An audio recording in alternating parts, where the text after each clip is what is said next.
आप लोग कैसे हैं। आइए आज हम सब लोग पढ़ते हैं कक्षा 10, 11, 12 में पूछे जाने वाला महत्वपूर्ण प्रश्न छंद। छंद शब्द क्या है? छंद शब्द के तीन अर्थ हैं। नंबर 1 छादन, नंबर 2 बंधन, नंबर 3 लिहादन।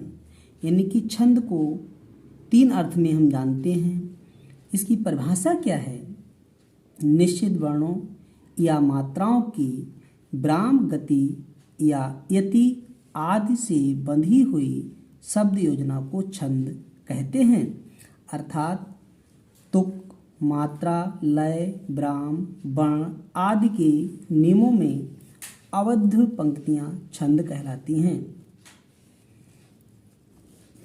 जैसे व्याकरण द्वारा गद्य का अनुशासन होता है, वैसे छंद द्वारा पद्य का। छंद का दूसरा नाम पिंगल भी है, क्योंकि छंद शास्त्र के आदि प्रणेता पिंगल नाम के ऋषि थे। पिंगलाचार्य के छंद सूत्र में छंद का सुसंबद्ध वर्णन होने के कारण इसे छंद शास्त्र का आदि ग्रंथ माना जाता है।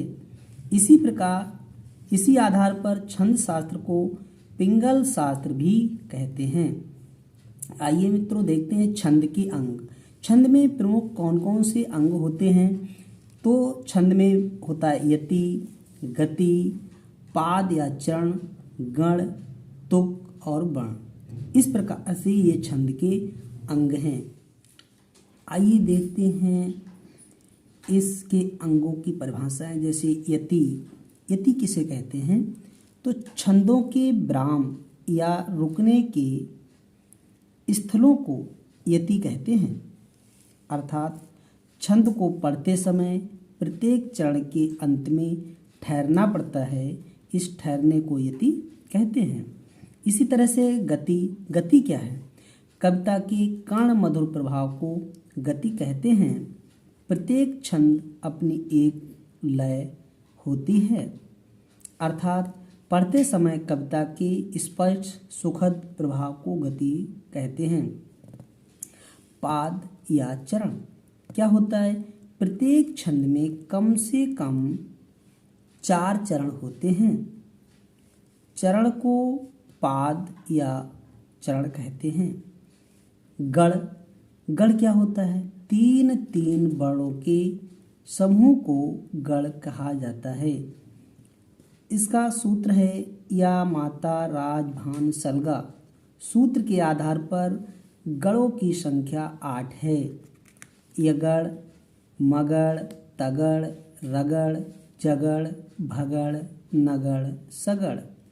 इसी प्रकार से वर्णों की पहचान इसी के आधार पर होती है कि जो वर्ण है वो इसी के आधार पर पहचाना जाता है।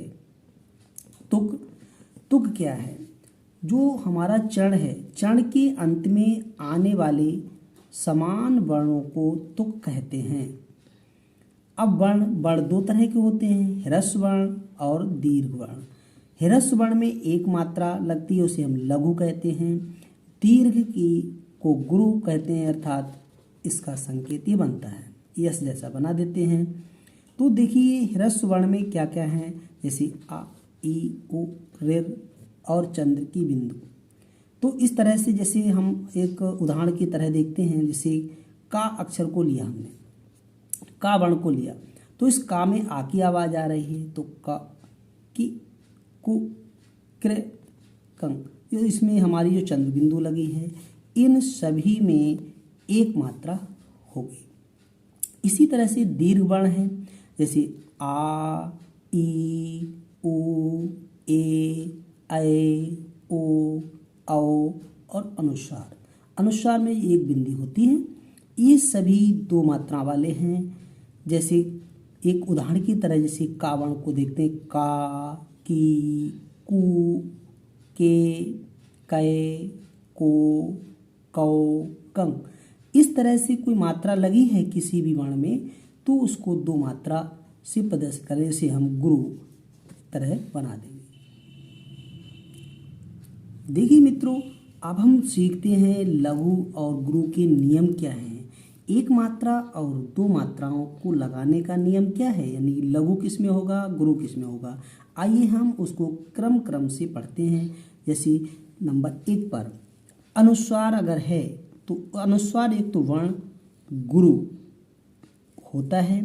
जैसे संसार, संसार में अनुस्वार लगा है, इसलिए इस संसार में इसको गुरु माना जाएगा। नंबर 2 इसका नियम है कि अनुनासिक यानी कि चंद्र बिंदु वाले वर्ण लघु यानी कि एक मात्रा का होता है।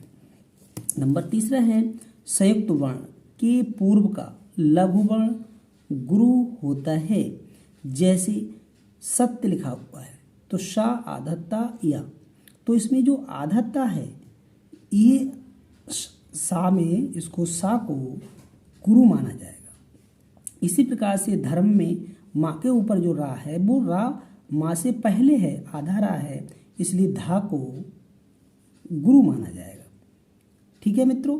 इसी तरह से त्याग, दुष्ट। नंबर 4 विसर्ग युक्त वर्ण गुरु होता है। जैसे प्राहता में अंत में विसर्ग लगी है, इसलिए ताह में विसर्ग है, इसलिए ता वाले वर्ण को गुरु मानेंगे। पहा या में विसर्ग है इसलिए गुरु है, दुख में विसर्ग है इसलिए गुरु है, स्वतः में ता गुरु है। हल के पूर्व का वर्ण भी दीर्घ अर्थात गुरु माना जाता है।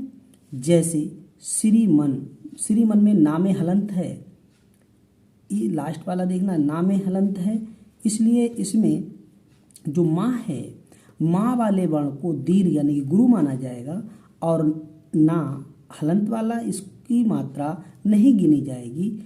कारण क्या है, कारण कि वहाँ स्वर है ही नहीं, ना में स्वर है ही नहीं। अगला नियम है कि हिंदी में कुछ संयुक्ताक्षर ऐसे भी हैं जिनसे पूर्व ह्रस्व स्वर दीर्घ उच्चारित नहीं होता। जैसे कुल्हाड़ी, कुम्हार, नन्हे। तो इन शब्दों में हम देखें तो यहाँ पर लह, मह, नह संयुक्त वर्ण हैं, पर इनके पूर्ववर्ती स्वर दीर्घ या गुरु नहीं माने जाते क्योंकि लह, मह, नह एक ही वर्ण हैं, इनमें एक ही मात्रा लगनी है।